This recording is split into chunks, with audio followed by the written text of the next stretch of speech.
The idea was to create together a public living room with 3 communities.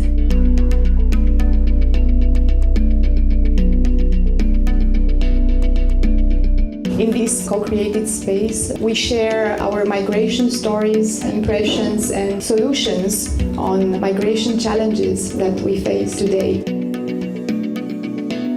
We talk about home, we talk about identity, anything that touches us on this subject. Yoga to me acts like a mirror. The clearer you see yourself, the clearer you see others. The more you accept yourself, the more you accept others.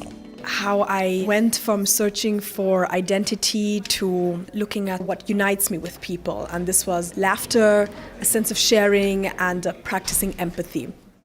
If all this speaking did not die, we would have right now in the world a very, very big experience.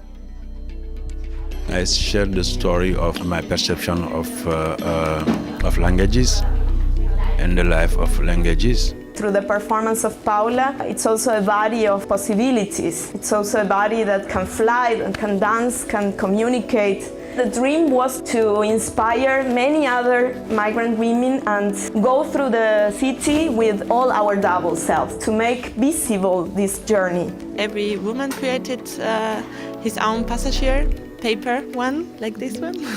And then we just go to the street and trying to make visible the invisible. But for all of us, it was a really touching and sensible process. And it was helping to rediscover the experiences that maybe in the past or the feelings that for us were difficult.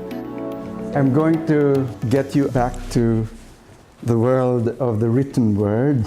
We want more research to find a cure for brain growths of nastiness. We want no such rights as looking into mirrors and being diagnosed for impaired differences. Well, I shared mainly about how to deal with displacement and how to deal with dispersal.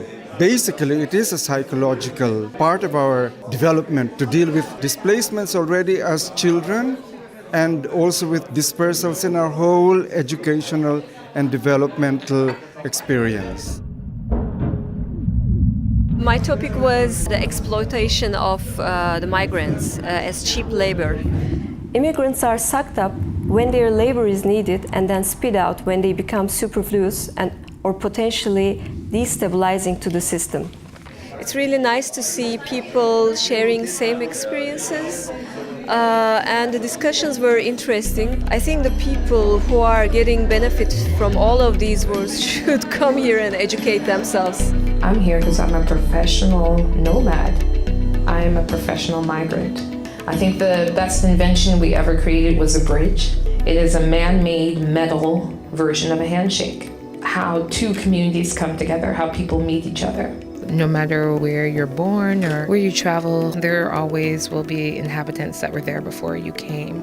So you're always in some aspect a guest wherever you are. And having that awareness kind of changes the way that you travel. Just when we thought that the age of European colonialism had finally come to an end, suddenly we are copied into the second age of virtual colonialism. I was kind of sharing about human engineering, social hacking, social glitch. It's great. I love it. Loving it. It's something like a challenge, and you start to do it, and then it's even difficult to stop. To be here with a lot of other people building very creative chairs, of course, always influenced by their own cultures and their own ways of thinking. I like the living room concept. I like the intimacy of it. Everybody was open, tolerant to other people's stories. I felt very relaxed. I forgot, I did not even think if I'm at home or not.